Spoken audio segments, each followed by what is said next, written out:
666. I left alone, my mind was blank. I needed time to think, to get the memories from my mind. What did I see?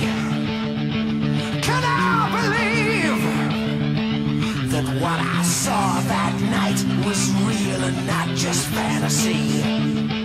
Just what I saw in my old dreams were the reflections of my Walkman staring back at me. 'Cause in my dreams, it's always there, the evil face that twists my mind and brings me to despair.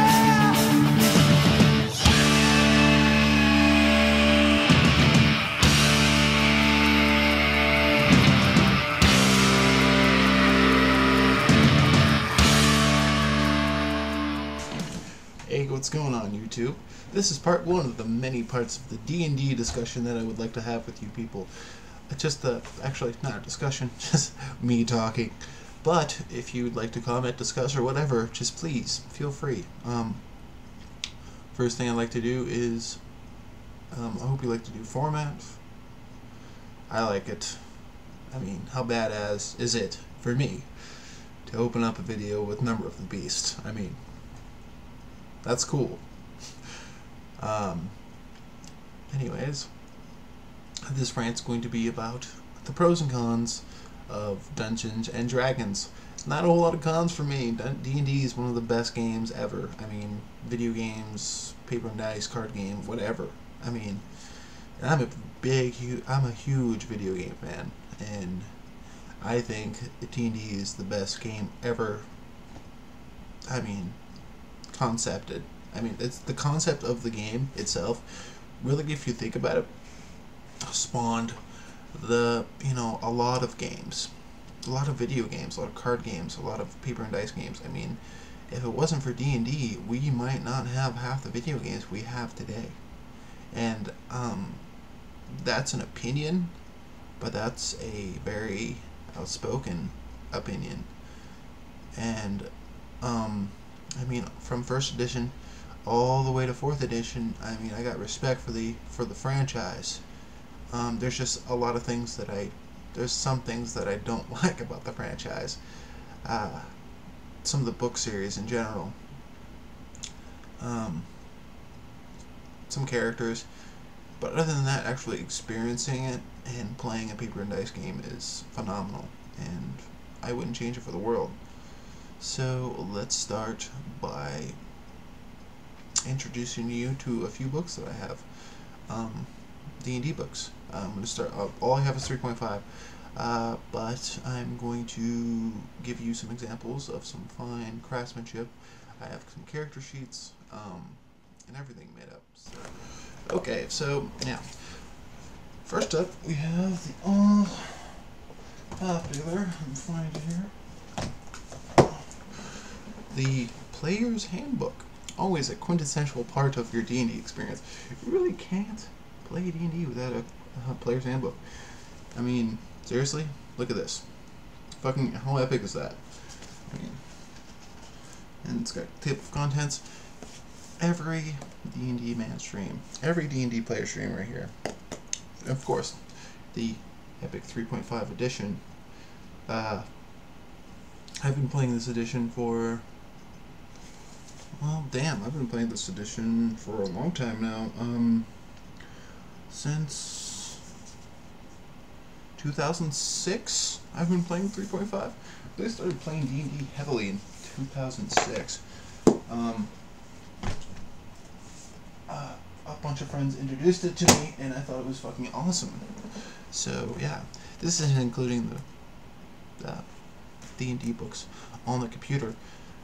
Can't show you those though. So yeah, every book there. But these are just the actual hardcover books that we do own. Me and my girlfriend both. This is the Dungeon Master's Guide.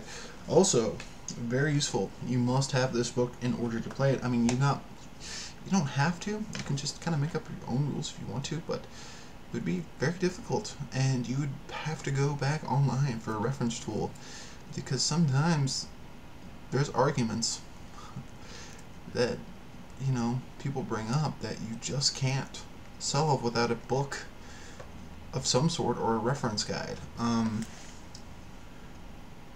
I know people that know this book like the back of their hand, and it's just like, wow, really? How the fuck? I mean, I'm a nerd myself, but seriously, you have that much time on your hands? It's a very awesome book. Like I said, much needed. Now comes the not so needed books. Play settings, stuff like that. There is Monster Manual. Monster Manual 1 for 3.5. This has monsters like half fiends, golems, giants, frost worms, dryads, dragons, whatnot. Just the basic colored dragons.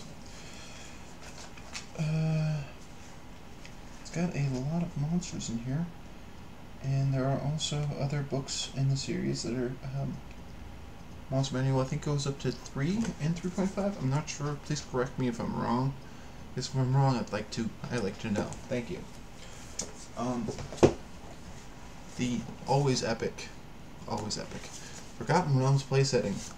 Now, come on. I mean, Forgotten Realms, awesome.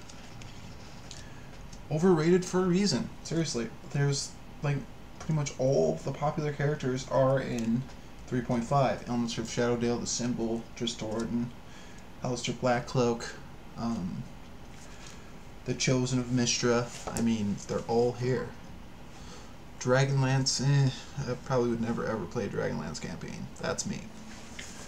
And last but not least, we actually got 2 more books here. We got the Spell Companion, every spell in 3.5, every single spell. It's totally useful. And even epic level spells, like Hellball, stuff like that.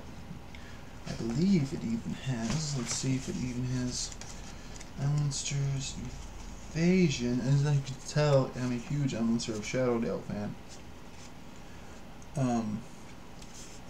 He's just awesome. I mean, seriously, awesome character. Elminster of Shadowdale is totally awesome. I can't stress that enough. It's not in here. That's weird. I thought they would have every single spell, but they don't. But it is from Forgotten Realms book, which is right there. Last, but certainly not least, the Dragonomicon. This is a good book. I mean, it's got every dragon, every kind of dragon, 3.5. All the stats written out for him. Everything you need is here. And, I mean, about dragons at least.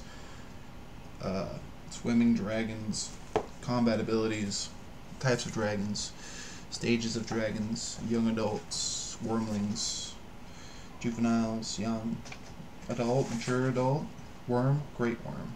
I mean, anything you need to know. And dragons, I mean, it's in the title of the goddamn game, so of course they're popular, and of course they're very awesome. I mean, seriously, there's no greater feeling than slaying the evil dragon, or the dragon that is causing you so much grief and dismay.